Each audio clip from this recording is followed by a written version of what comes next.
Every time I tell you I love you, you flinch. But that's your problem.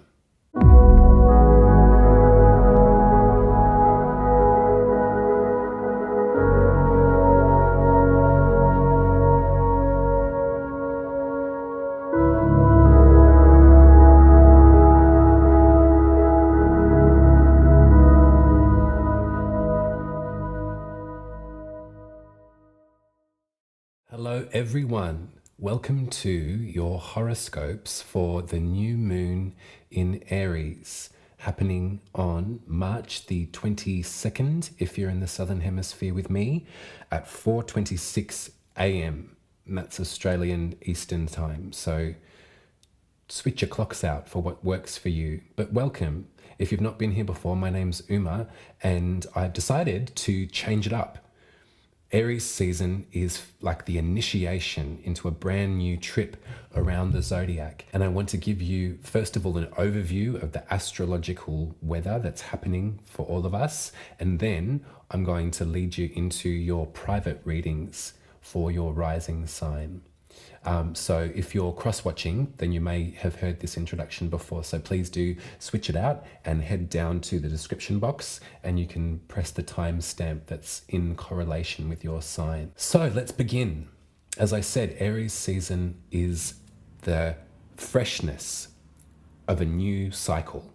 I am so excited for this time of year because I really think that it's going to give us a wave of optimism that maybe we've been struggling to find in the recent past.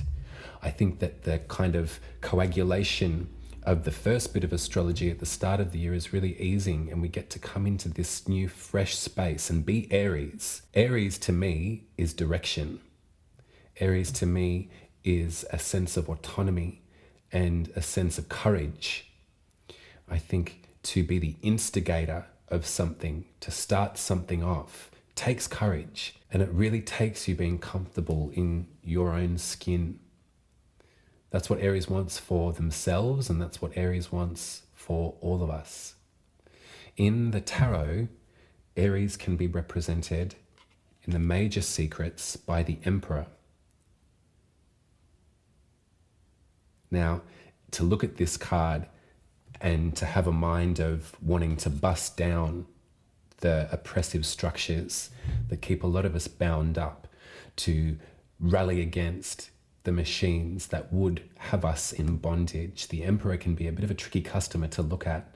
Things like hierarchy and patriarchy and top tier down stuff can kind of come up. But the tarot reminds us that we have every one of the major secrets in us. The archetype of the Emperor resides within us. That absolute autonomy, conviction, confidence to be oneself really can be found if you dig deep enough. Now, if you've got Aries placements, then of course you kind of know that in a natural, maybe even subconscious kind of way. For some of us others, it can be a little bit more hard to come by, but that's what the tarot is for. Now, this lunation is happening at a very critical point of the zodiac. 0 degrees of Aries is the first degree of 360 points around the universe. And this new moon is happening at exactitude at 0 degrees of Aries. So it kind of feels almost like a birthing. It's critical time. I've said it before, Aries really reminds me of the one with the matchbook and the first match ready to strike, to begin. The tarot card that represents 0 degrees of Aries is the Two of Wands. Now, I don't know if you're following my full trip over on my website, but I have been painting the tarot slowly, but surely. I'm actually using this new moon to reactivate that project. In my drawings, I've based the Two of Wands off Sissy Hankshaw. She's a character in a brilliant novel called Even Cowgirls Get the Blues by Tom Robbins. It was written in 1976, I think, or 79. Sissy is a world-famous hitchhiker. She was born with thumbs 4 times the size of the regular. And so when she was younger, her mum was really worried about her, and she was telling her doctors to find a young boy with ugly fingers and hook them up so she wouldn't be alone, she wouldn't be a spinster. But Sissy knew better. Since she was young, she felt that her thumbs were some kind of magical tool. The Two of Wands is two magic rods. Sissy, I reckon her thumbs are those magic rods. There's a portal that opens in the Two of Wands. There's a gateway. Wands are magical tools. And in some drawings of the card, the figure holds the world in the palm of their hand, and they're ready to go. They know where they're going. They know it's going to be an adventure, and they're champing at the bit to get that done. There's a passage in the book that I wanted to read to you. I'm going to try a little southern accent. Humour me, or don't. Sissy's thumbs talk back to her in thumb talk. Tingles, throbs and itches, until at last she knew, accepted what she'd always sensed. They were an invitation, a privilege audaciously and impolitely granted, perfumed with danger and surprise, offering her greater freedom of movement, inviting her to live life at some other level, if she dared. Now, I think that there's a lot in there for all of us. We have power over our destiny, as much as sometimes it feels like we don't. Aries reminds us that. Aries can sometimes get a bit frustrated with us that we don't recognize that in ourselves.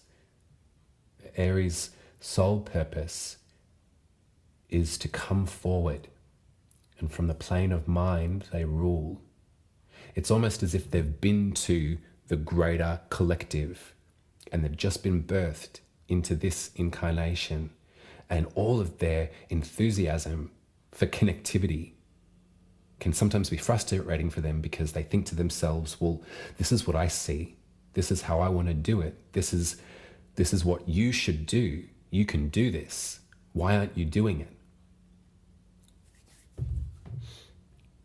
There's a glut of planets that are in Aries right now. So it's not just this lunation at 0 degrees. There's also Mercury, which in the esoteric philosophy is the ruler of Aries. That's the brain access, the cerebral access to the spiritual. We want to build that rainbow bridge with that connection. There's also Chiron and Jupiter and the asteroid Vesta, and they've all just come into synchronicity over these last weeks. So I wonder if you can think back to the 13th of this month and pinpoint a moment of either reclamation or of deep healing. I had a really beautiful conversation with a dear friend of mine, Max. We were sitting in a park after a weekend away together. And through that conversation, Max gently but firmly reminded me of my life's work. I've done a lot of stuff in this life. I've been everywhere, man, And for the majority of my time spent in creative practice or in creating space, I was doing it from an unconscious soul level. I was doing it to connect the dots, connect the points, bring us all together. And I'd forgotten that for a time.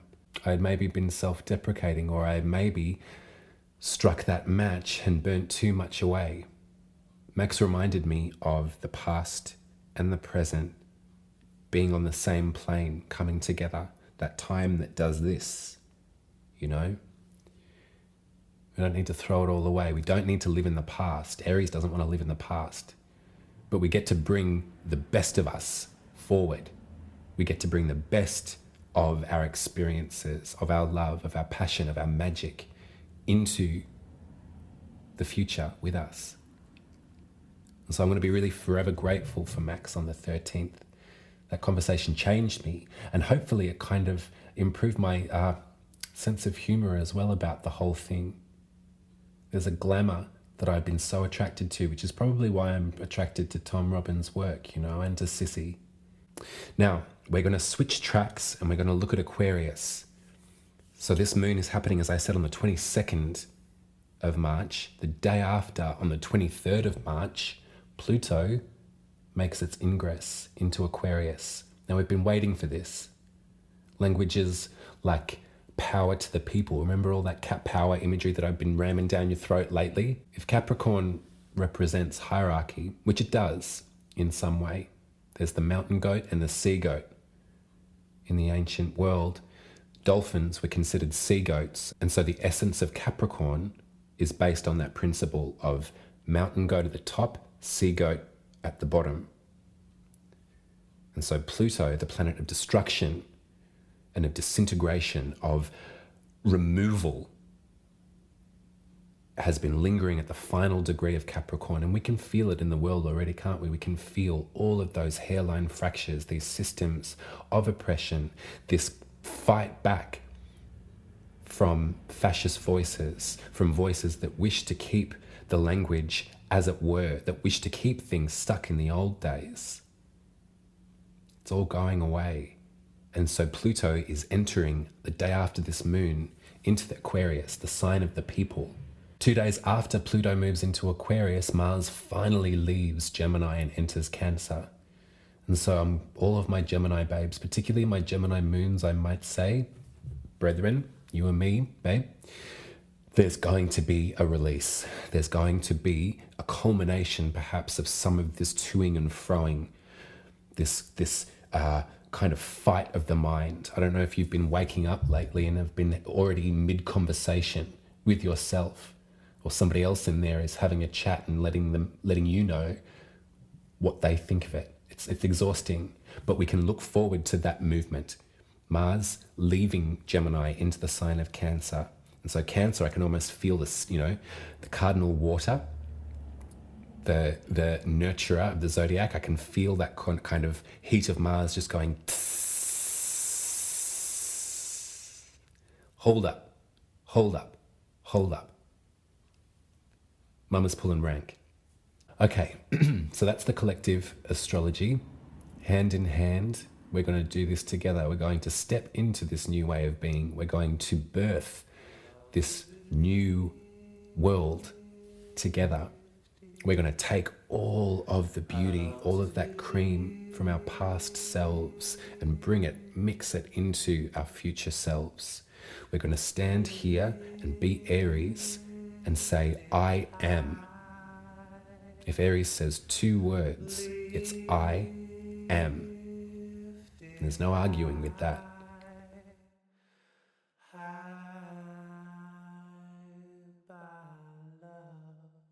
Hello, Aries. I tell you what, this one is just for you, babe.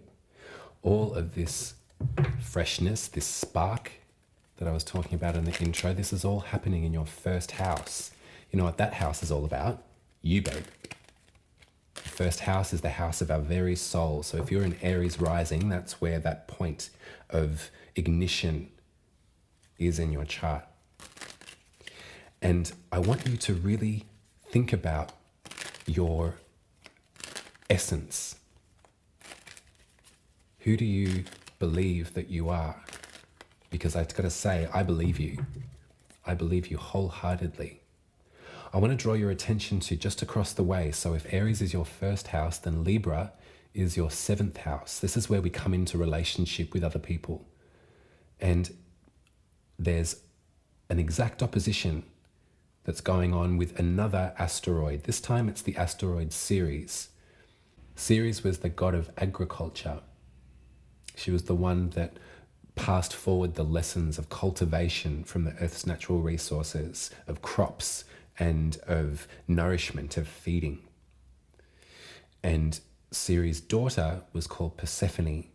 And Persephone was the one that was kidnapped by Pluto and dragged to the underworld, kicking and screaming, because he was obsessed with her and insisted that she live on his lower plane.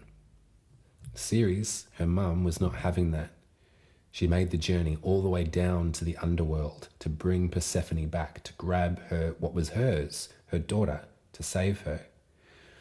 Of course, Pluto's powers were quite strong, and Pluto struck up a bargain and said, okay, you can have her back, but I get her every year. And so that deal was made. And every year, Ceres would leave the earth and go back down to find Persephone again and to bring her back to this plane. Of course, Ceres being the god of agriculture, the earth fell into winter, crops didn't grow, things went to seed in darkness. And so in your birth chart, if you can find your Ceres placement, it can talk a lot about how you nurture others, that kind of connective relationship, that sort of protection. It can also talk about the dark night of the soul, that moment where we really question ourselves and probably have a limited ability or access to feeling. I don't know if you've had depression before, Aries, but that's kind of, in a melancholy, beautiful kind of way, can be sort of sewn into the signification of Ceres. Right now, there's this active point happening in your first house in opposition with Ceres. So in your relationships, is there something somewhere that you wish to bring back? Is there something or someone that you can think about that has a pull on you in some way? And if so, how are you going to work with that? What do you wish to do? It's melancholy. I think it's quite gorgeous, but it's up to you and who you're thinking about as well, because this is also your opportunity to, if you need to, cut the cord. There's a great few rituals that you can go through if there is a feeling, a nagging pull into a certain direction. You can do it just by tying a knot in a simple piece of string and snipping it in half at the light of this, or the lack of light of this moon. If it's someone that you are thinking about, that you're making the journey, the pilgrimage back to find, and this doesn't have to be physically, this can just be in a spiritual level. If you're looking to claim back what is yours or claim back a position, then I can probably explain that to you as this direct opposition with Ceres. All of that love stuff with Venus is happening in your second house, right? So this is your values and this is your autonomy. How you earn money, how you provide a life for yourself. So I like this. I wonder if there's been opportunity there for you as well, Aries. I wonder if you've been in a state of mind where you're looking to build something. You're looking to start this new chapter of your life as being one that will take cultivation and will take time, but perhaps it's maybe a little bit different from the wing and a prayer of before. I'd look to that Juno in that second as maybe, perhaps there's a feeling of relationship, or there's a feeling of support around you at this time for that. Now, before I read these tarot cards to you, I really want to talk about, and I know it's jumping ahead a bit, but I want to talk about in 1 month from now, the next new moon lunation will actually be an eclipse, a hybrid eclipse in Aries. So at 29 degrees of Aries, this is where we're having an eclipse. Now, it's sort of taking us a bit by surprise. And also, if we're going to be manifesting and asking for what we wish for, to kind of look into our deeper soul level and get the download of who we're going to be, what we want to be, who we are, then a month later, there's something from the external world coming in. And I don't know, it might be an acceleration for you. You might be like, whoa, be careful what you wish for. But that's just something I wanted to flag with you. I'm not sure if I'll tell everyone, but it's for you specifically, Aries, because as the nodes move signs, which they're not yet, this is a hybrid eclipse, so the north node is still in Taurus, but because it's so close to the lunation at 29 degrees of Aries, it's going to touch it and to have a hybrid eclipse, an out of sign eclipse. So it might be a bit of the train stopping and starting. But I'll be with you and to talk to you about that. But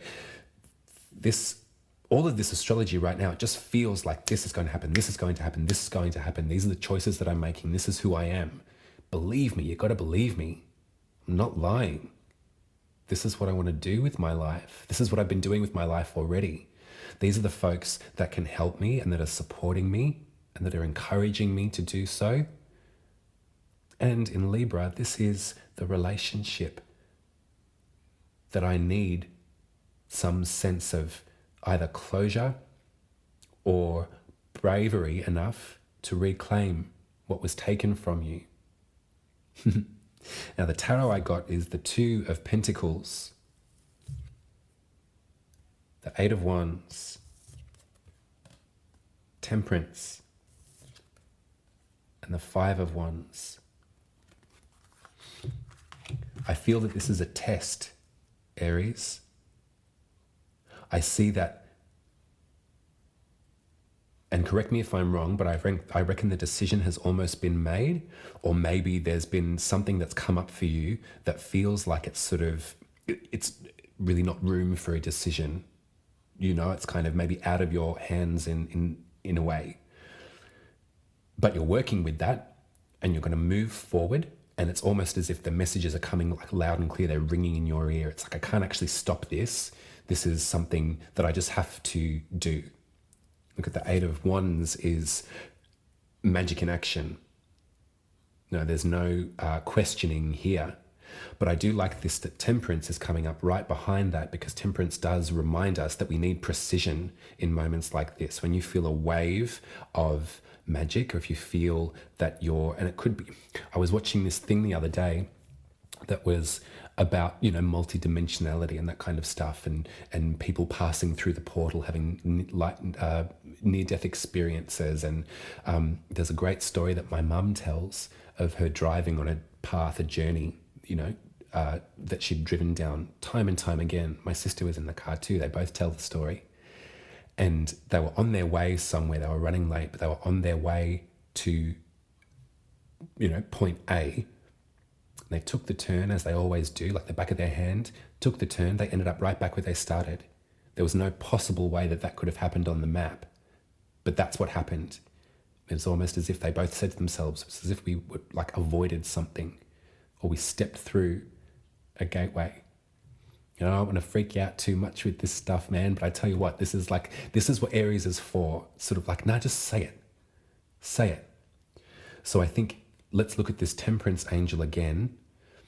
Temperance is not so much about balance, that kind of thing, or it's about magic. It's about alchemy. It's like you've got this to achieve, or you've got this to do. There's no other option but this for you, really, Aries. Everything else is sort of falling by the wayside. There may have been something that sort of pulled out from under you, but I tell you what, it's pointing you in the direction that you need to go. And so as you're making that charge, I want you to kind of work with the energy of fire, which you're really good at, magic, passion, direction, and fold that in with some emotional sensitivity too. Temperance is about fire and water, and bringing those both into a lovely relationship so we can see the results. Now, I got the Five of Wands after this. And so this talks to me like it's a test of will. It's a test of power. I don't know if you feel like, not that you're a novice or anything like that, but it's like there's a lot for you to say. And there's a lot of this sort of either dreams that you've been having, or coincidence upon coincidence upon coincidence. There's something here that is kind of like you might be feeling maybe a little bit bashful to let the cat out of the bag, or probably not actually because you're an Aries, but like you're feeling that these messages that are coming through so strong and clear to you, you're worried that there's kind of going to be some kind of protest, or that you're going to have to prove your mettle or prove your worth. It's like, once we get to this point, then what? Then what do we do? It feels to me like you've asked for this though, Aries. And with all of this this glut of energy in your first house. If I'm talking to my Aries risings, it feels like this wave of healing that maybe happened around the 13th of March. Remember that Jupiter Chiron conjunction, that sort of emphasis on inner healing, soul healing. And so from that point, whatever was said to you or whatever information that you gathered, whatever conversations that you fell into, now it sort of has you feeling, that there is kind of no choice here. This is like, I know where I'm going. There's this option. So I'm going to follow that option.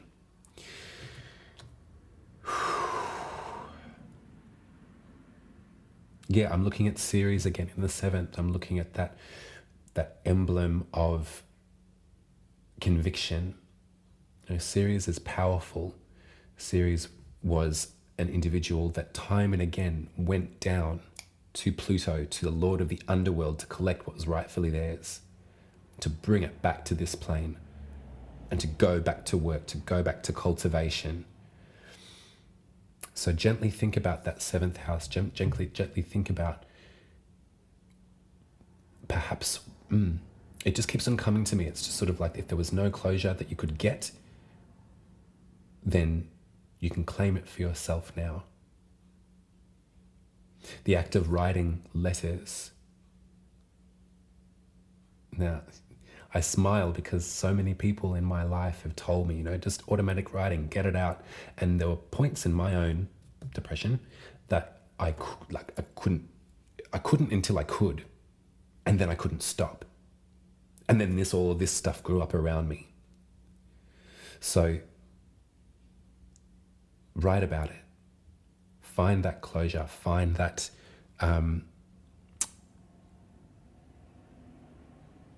gateway, that doorway into the next round.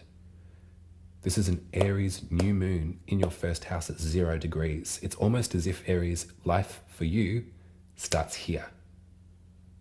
So what are you going to do with that green light? I got that Lord's song caught in my head. What is it? I waited for that green light. I want it. How does that song go? I can't remember now. It's gone. You know that song. Look it up. Have a listen to that.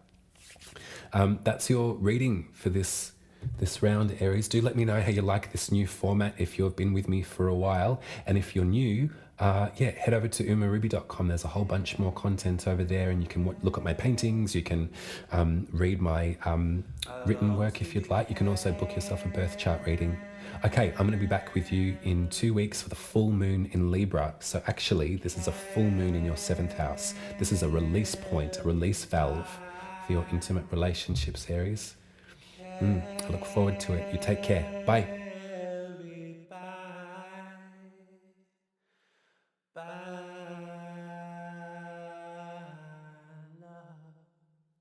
Hello, Leo. All right, let's have a little look-see, shall we? So Aries is your 9th house. This is where we expand our mind. It's where we absorb spiritual lessons, either from a teacher or from the stratosphere, and where we hope to kind of refine that. It's like higher learning. So if you're in the mode of wanting to publish something or create, then this is the new moon for you to ask for it, to sort of, set the put all your ducks in a row. Put all those ducks in a row. So what I kind of want to talk about a little bit is the idea of this new moon is happening on the 22nd.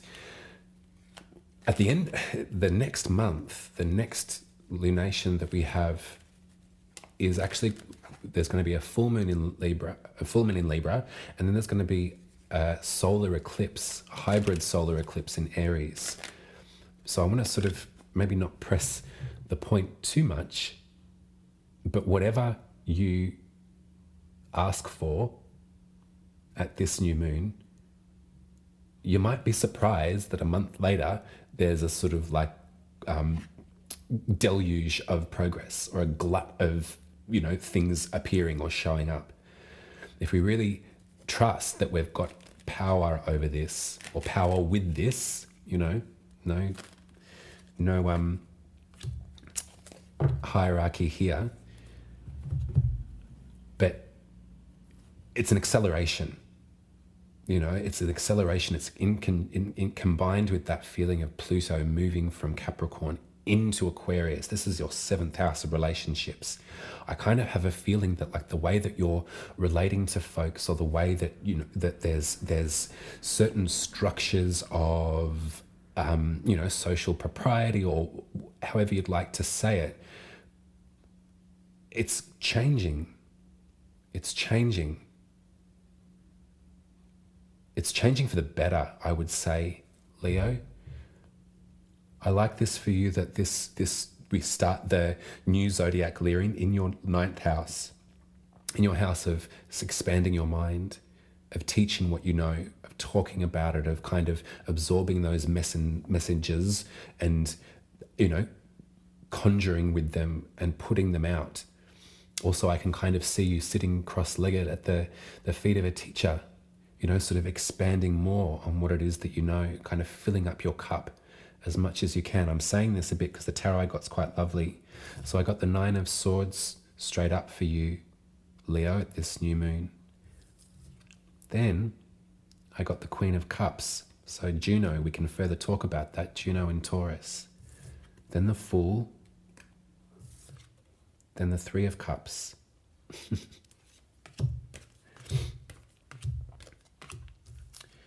You're a lone wolf, aren't you, Leo? Lone lion. And I reckon that I can kind of, what I'm feeling is this, it's like I don't have enough steam to do this. I mean, it's interesting that it's the 9 swords in your 9th house. To have the 9 of swords in the 9th house is sort of like, there's just too many questions. Have you ever seen Batman Forever?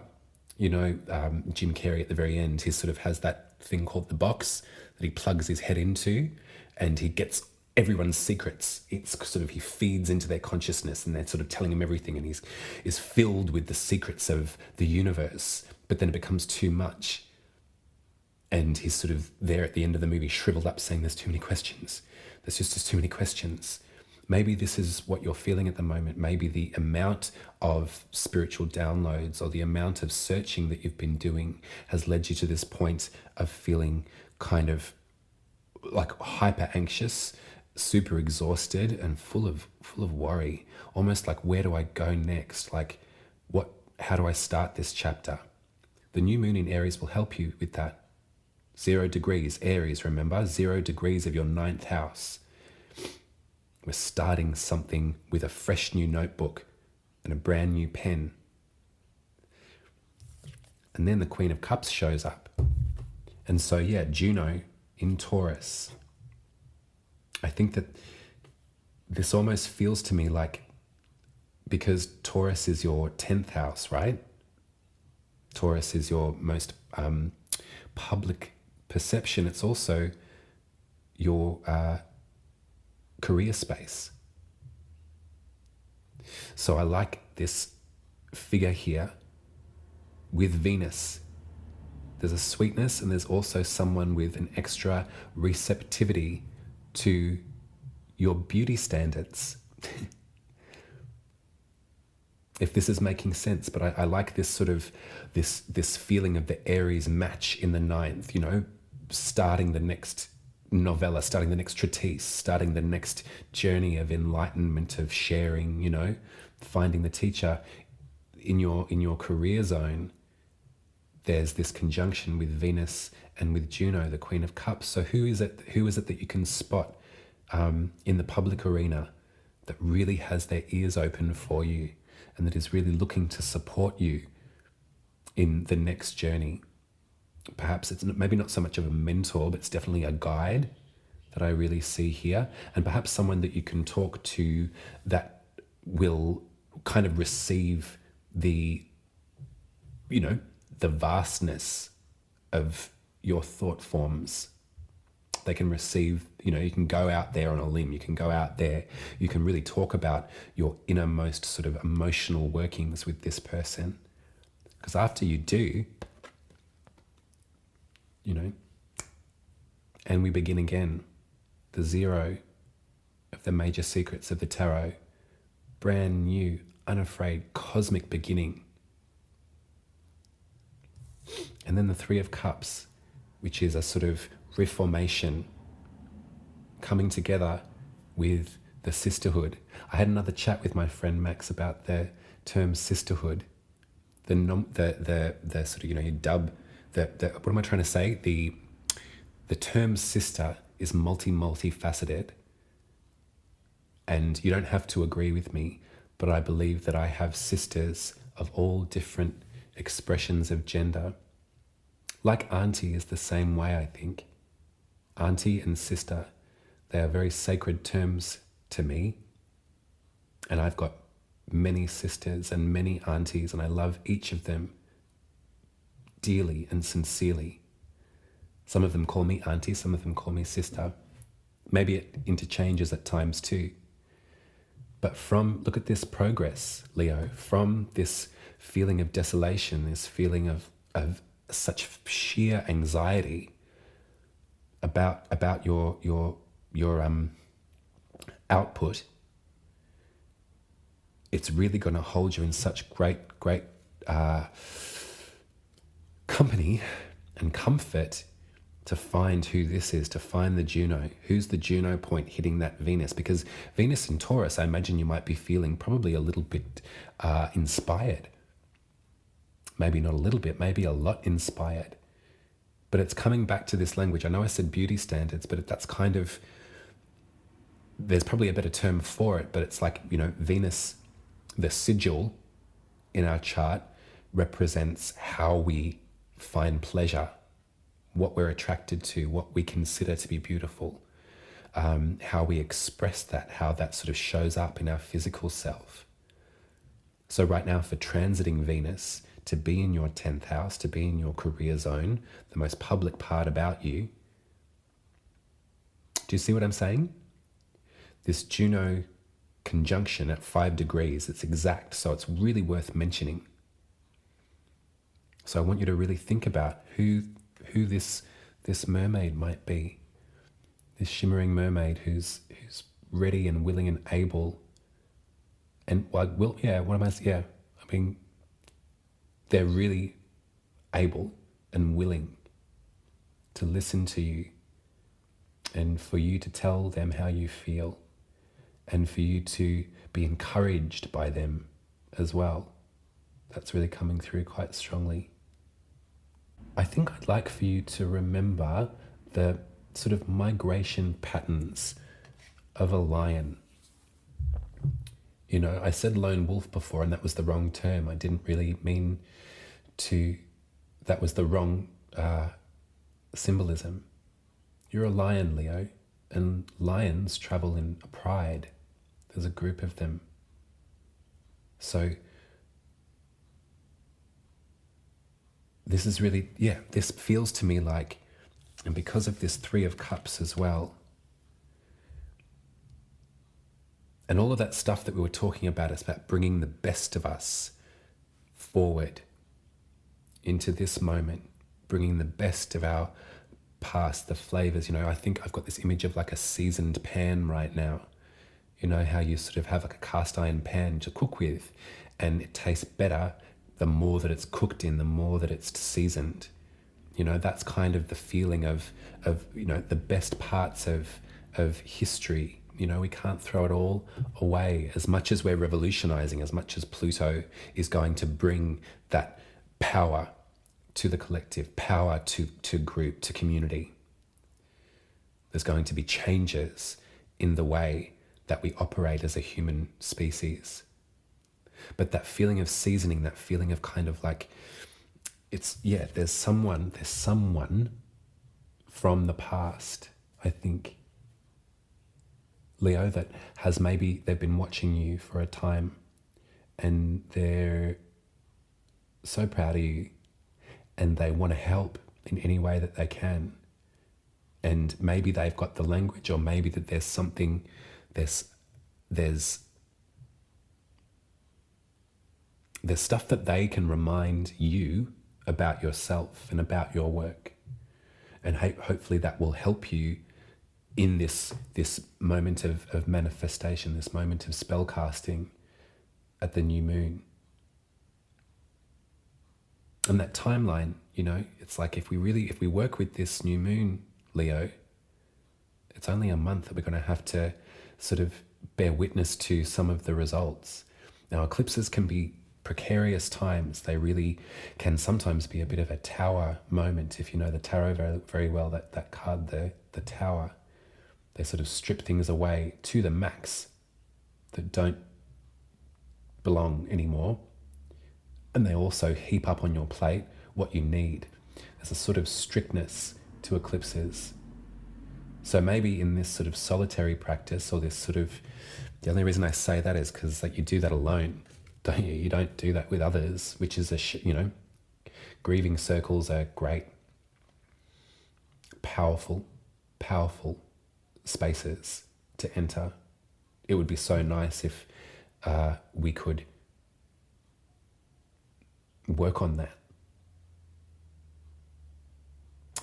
coming together, not only for celebration and for joy and for bounty, but also coming together in sorrow. I think I've learned a lot about grief over this last couple of months, and I was brought to my knees when coming into community with folks that were grieving with me. I'm not sure if that's important, but that's just something. I would like for you to feel the kind of clarity in your body at this one, Leo. I'd like for you to feel the clarity in your body, your conviction, you've got the mark set. You know where you're going. I kind of like for you to feel the presence of those that are behind you. I keep on looking at this 3 of Cups. There's a reunion kind of aspect to this card. It's folks coming together for a grand celebration, an emotional reunion. I can feel the wind of loneliness that you're moving from. It's hard to find your people. And now I've got Lana Del Rey in my head. I wonder if I can paraphrase it.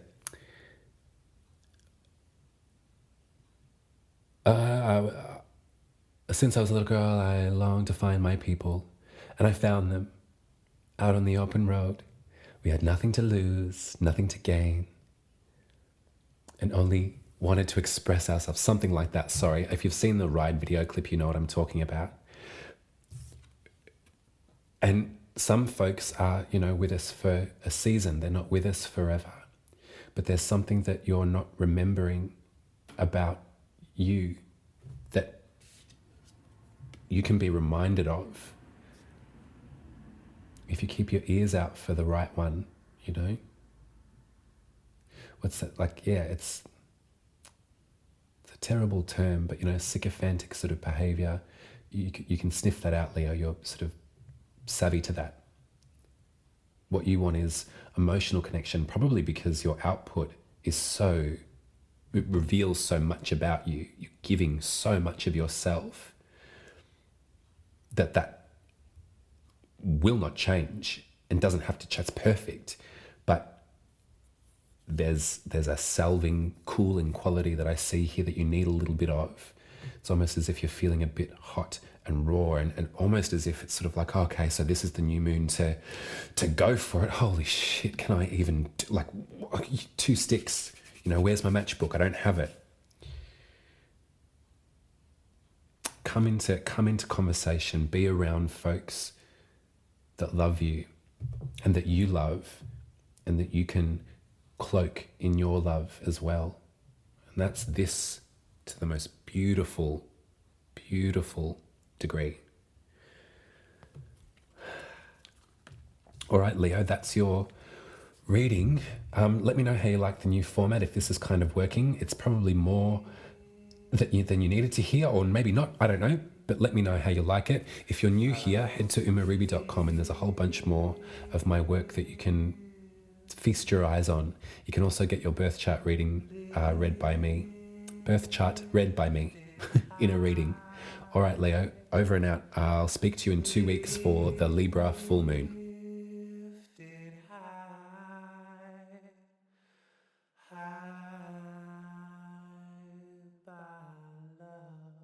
Hello, Sagittarius. All right. So you've got all the transits in your mind. You're feeling ready. You're feeling excited. Good. Because Aries rules your 5th house, which is where we express ourselves. I love this for you, Sagittarius. The 5th has so much creative potential. There's a lot of the ways in which we kind of like create art or we engage in pleasure, we have fun. We kind of, from our tiny speck of stardust, our one point of light, it's where we express what it is that we know and how we kind of enjoy ourselves. The 5th can maybe relate to our inner child as well, which is a lovely thought. That little person needs some love from time to time. That's what I've come to learn. And I know that it's kind of language that's quite popular, but it's popular for a reason. There's this journey that we all go through of peeling back the layers. We come to a certain point in life, and if we're having a tricky time, or if there is continual sort of patterns that emerge in the way that we're relating to life and how that's working or not working, that's when this sort of inner child work can really come in to great use. Because no matter what, that little one has such a right to be here, and the joy and the simplicity of their vantage point, the way that they saw the world, the way that they interacted with it, what activities they wanted to engage in, how they wanted to play, how they wanted to make art, how they wanted to sing or dance or whatever it was. And the painful, maybe, often, experience of life from that point up until now can sort of calcify, it can sort of layer up. And we find that that little one maybe is suppressed, or maybe is told or has been told that they're not important, they're not being, that they should be quiet, that there's bigger things to listen to, or they don't know. I'm just going through some examples here, but you can see how the 5th house can really remind us of that little one. And whenever there's a lunation that happens in the 5th, this is our time to invite them back and to maybe, bring them into your physical space. All of that stuff I was talking about sort of bringing the best of the past, or the flavors of the past, into the current moment. I've been reading and listening and meditating on the fact so much that it's actually just this moment. And so in this very moment, that little one, that little creature that you were, is welcome here in this moment. Sometimes it's really good to have a listen to them, and they can tell you how they've been feeling, or they can tell you what's up, or they can think of some really cool stuff to do. They can think of some great activities or some cool ideas. The way that you express yourself can be, it can be, what's the word I'm trying to look for? It doesn't have to be so slick all of the time. It doesn't have to be so realized. The 5th house really probably isn't about that so much. It's not about kind of execution in a way that's sophisticated. It's like making mud pies, or, drawing even though you're a shit drawer, or it's singing even though you're a shit singer. But there's fun to be had in the 5th. There's a great deal of pleasure, and we can sometimes think about it in the way of like, pleasure-filled activities, like making love with a cute lover, or kind of, like feeling out the beauty of the world. And I like that this is where you start your year around the zodiac. Every new moon in Aries is going to be highlighting this place for you. So if this is the only horoscope you watch, you'll remember that. If it's a new moon in Aries, I get to express myself. I get to invite my inner child over for a glass of raspberry lemonade and some twisties and some games. I'm going to pull you some tarot just as I look at the chart as well, Sag.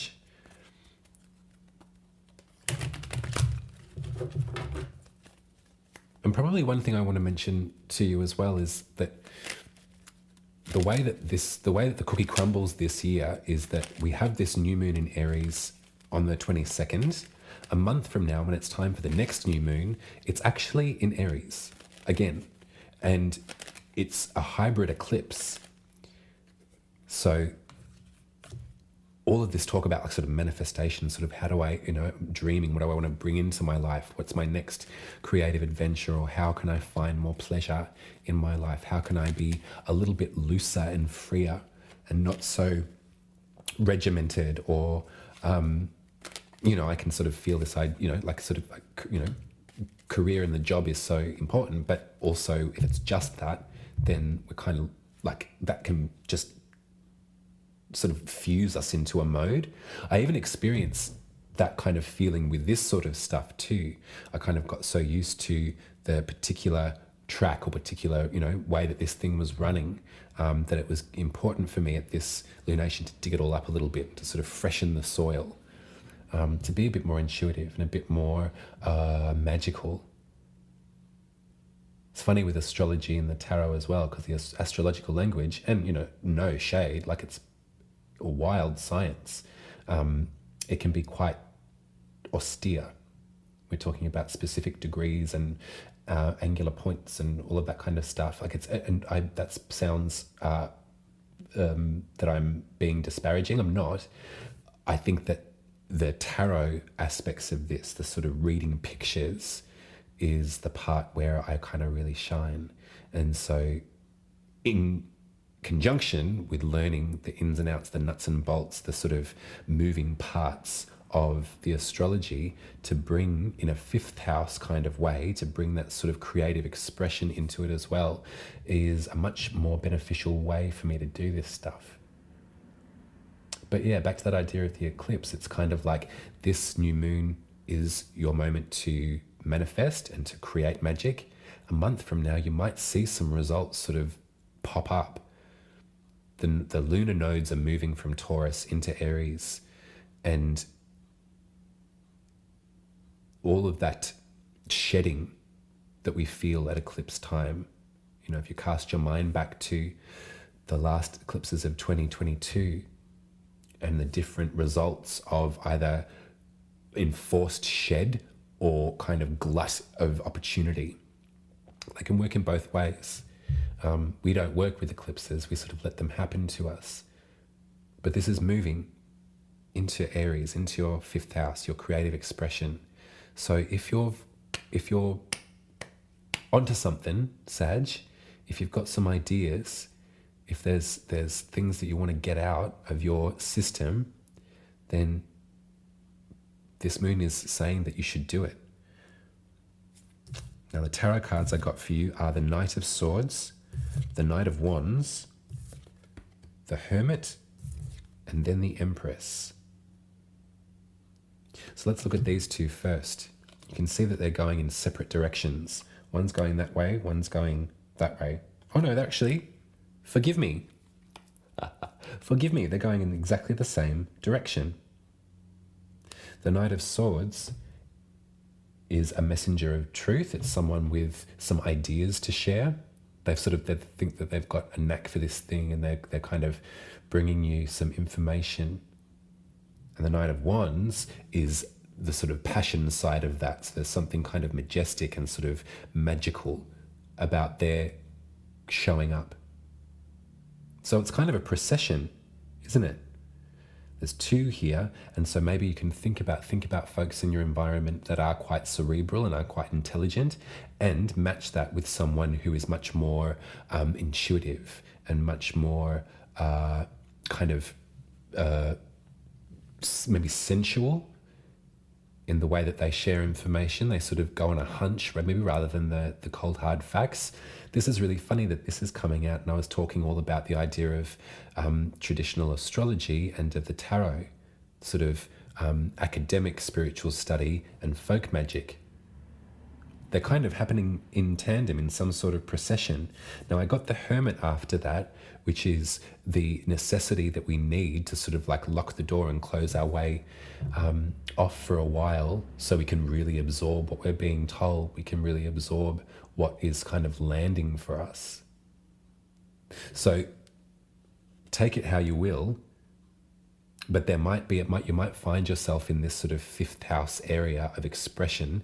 There might be a few potential collaborators that are sort of knocking on your door. There might be a couple of folks that are sort of like, this is what let's get this thing happening. Let's get this thing done. These are my ideas. This is what I can offer. What do you think? Let's go for it. But it's almost as if the Aries new moon it's kind of it's requiring a bit of a moment to yourself, I think, is really what I'm seeing here, Sag. You kind of need to be solo for the minute to really kind of let the ideas marinate and to come out of you.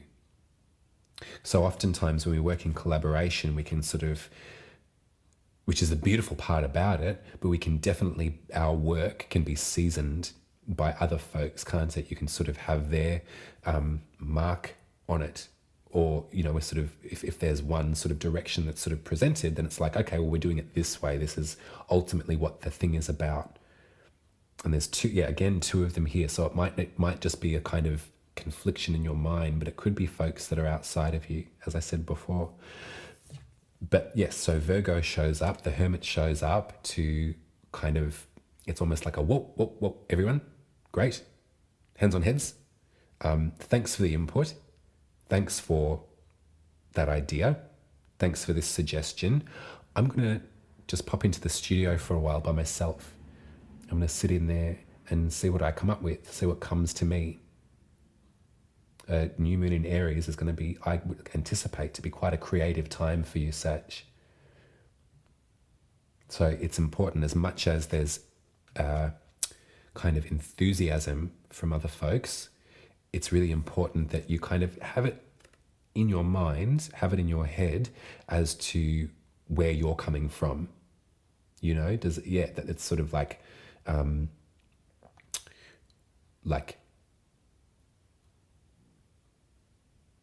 if your end of the collaboration is strong, then it won't get kind of washed out so much by these other ideas. The Knights always, they're ideas people. They're always, you can see they're kind of moving, both of them, quite quickly. They're sort of like, yep, this is what I reckon. This is the plan. What do you think? I just thought of it. Isn't it brilliant? Isn't it magical? And it probably is. I think that there's a nice integrity to these two cards. They're not working from manipulation. They're not working from. Sometimes the Knight of Wands can be a little bit dippy, can be a bit sort of too compulsive, with not so much forethought, whereas the Knight of Swords can be really analytical and intelligent, but kind of quite strict as well. Sort of like, well, this is what I have. This is what we're doing. So yeah, take that time alone and make sure that your end of because this is fifth house, this is self-expression. Great to collaborate in that space, great to sort of work together and build something together. But it's like, it's your point of light. Your self-expression needs to, present itself in this too. It needs to grow in this. The last card was the Empress. So I like this as the sort of like culmination of this reading, because the Empress has everything that she might need. She also knows the importance of patience. There's a languid sort of nature. Obviously, it's a bountiful garden. It's a bountiful wealth that we can see here with the Empress. It's beauty and art and beauty in fullest form. There's the sigil of Venus there, which does represent those things, beauty, art, pleasure, fifth house, creativity, that's what we're sort of gunning for. Patience. I feel that you don't need to jump into anything too quickly. You can use this new moon to start, strike that match of inspiration in yourself. But remember that the fifth house is, it's for ourselves. I don't wish for your voice to be drowned out by the others. As much as they love your work and they love to, I can see it here. They're sort of like, yes, yes, yes, brilliant. Let's develop this. Let's work on this. I would use this new moon, this 0 point of Aries. Remember that point is so crucial and so critical and special. What do you want to say, Sagittarius? What's your idea? I think maybe use this new moon to cast that into some sort of reality. Well, that's your reading. Let me know how you like the new format, Sag. And if you've not met me before, then head over to umaruby.com. There's a whole bunch more content over there. You can see my paintings, you can read my writing. You can also book yourself a birth chart reading with me as well. Tip money is always so